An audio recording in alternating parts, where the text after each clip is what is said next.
Hello there, class members. This is Jeff Ritter here for another video for you to watch, and hopefully for distance learning students and for classroom students too, if you like. If you'd like to have extra amounts of me, here you are. So this is to go along with the PDF called Class 2. It's an outline for the second class, which I'll give tomorrow night for the in-person students who can make the class meeting tomorrow night, 6 o'clock. But for those of you who can't, this is just a brief discussion of the outline for you to help clarify things. So we'll start on the outline, the PDF Class 2, page 1. First one just gives an outline of what's coming up, starting with Cold War concepts. Let's go right to that concept on page 2, Cold War concepts. Just take a look at some of these and get those details down yourself. You should have figured out most of this, or absorbed most of this from watching the Cold War videos, the CNN series, the ones I asked you to watch, and any additional ones you wanted to watch as well. And let's go over and discuss a couple of the points specifically in the short time we have here.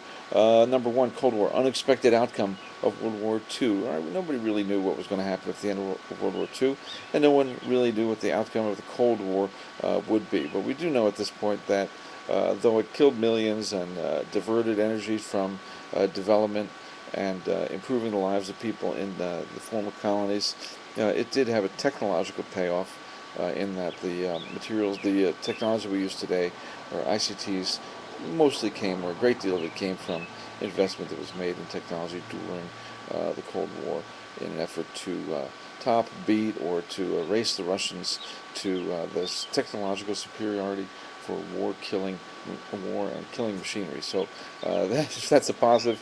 That's about all we have. So let's take a look at the next one. Cold War ended without a major conflict. That's good.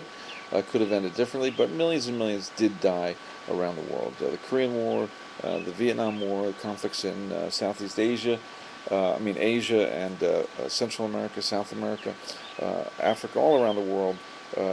Countries were used as pawns in the Cold War by the Soviets and by the United States, and it harmed the lives of millions of people. Now, could have been different. Things could have been different, but you can't go back and change history. So that's the way things ended up.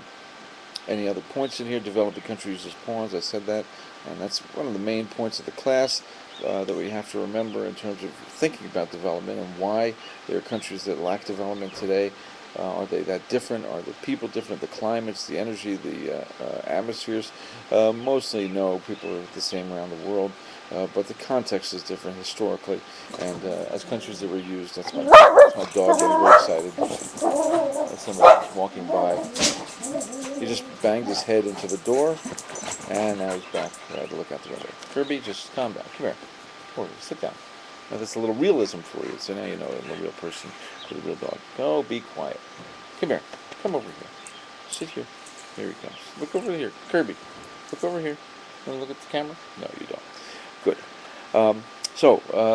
What else? Vivid materials. The materials in the CNN Cold War video should bring the material, should bring the ideas closer to you. Seeing people who are actually part of it, who remember it, who are main important players in the Cold War, should help you remember a lot of what you saw in that video, and have you ready to write about it in the Cold War essays assignment. That's a graded assignment on the assignment section, so make sure you get to that the next week or so, and make some complete and in-depth writing as in response to the questions there.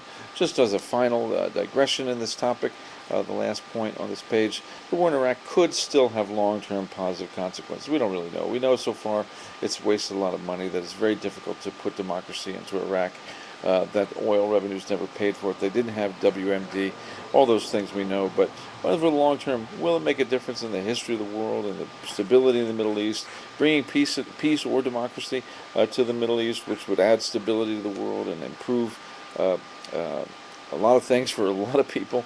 It's possible, and we may have a role in that eventually, so we'll have to see. Let's go to the next page, ICT concepts review. Just review that yourself for a minute and realize and recall that ICTs have been transformative, right? They've transformed and created the information society. They changed everyday life, like transportation, like fire, like light, electricity, the atom bomb, things that have changed the course of history and changed the world. ICTs are certainly in that realm. Just a couple of things to think about relative to ICTs. Have they been monopolistic with Microsoft being too big? That's something you could think about. Empowering human potential, certainly. Limiting our thinking and perspectives at the same time, probably. And a lot of you mentioned that when talking about using the computer, using software first when doing a search or doing something creative or doing something for design, and not using all of the things that have always been available, but instead going right to computers. And it's probably limiting the way we think. So you should probably, everybody should, think of things without computers once in a while, and think of, and maybe we'd be more flexible. Accessible and adaptable, we hope so. To lots of people, that's one of the keys for getting ICTs into developing countries. Open platforms has been certainly very useful in that you could use anybody could design software for a PC, and at this point anyone can make a website, so that's been open too. And new technologies on the realm in the advancement or in the potential soon, certainly new things always coming about. Let's go to the next page, starting with The World is Flat. Hope you started the book already. Make a comment or two for the first chapter, and just a couple of comments about globalization as mentioned in the first chapter. It's a process.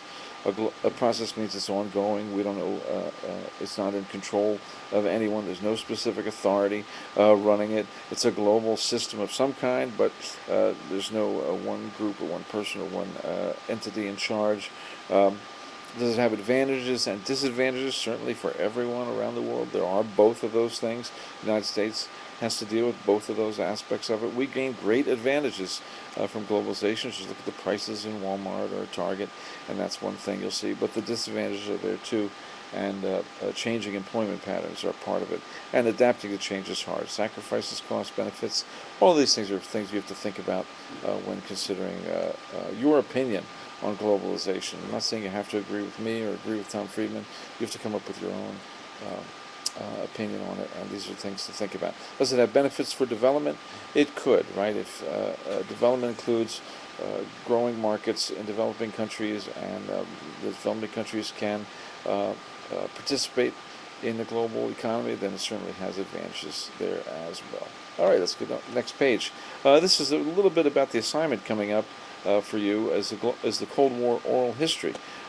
Exploring experience of the time period directly from people who remember it. So go find somebody probably over 50, over 60, over 70, and those kinds of age ranges, and ask them some questions about what they remember about the Cold War. And then write down a few of those details in on the discussion board, so we can share those memories and share those what you found with each other. And again, this is just a way to make the experience more vivid for all of us. We'll try to certainly not just their responses, and what I say here is try to get the tone of the way they speak about it. Do they remember it vividly? Does it scary? Were they out of it, not paying attention to it? What are the details they have? Did they notice any effects on everyday life or on the culture or the economy? For some people, it's remote. It's not something they thought about every day or regularly. For others, involved more deeply in politics or in culture or in government or military, it probably is more a big part of everyday life. So do take a look at that and put your perspectives on the discussion board about it, about the global nature of Cold War II. All right, into Chapter 2, the next page. Discuss The World is Flat, Chapter 2, the 10 Forces chapter. This is for you to do something online. Make a connection between two of the flatteners that he talks about, the 10 forces. Do that online.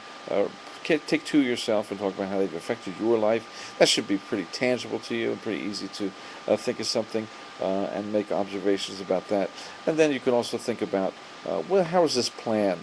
It certainly wasn't planned, right? That's the funny thing about it.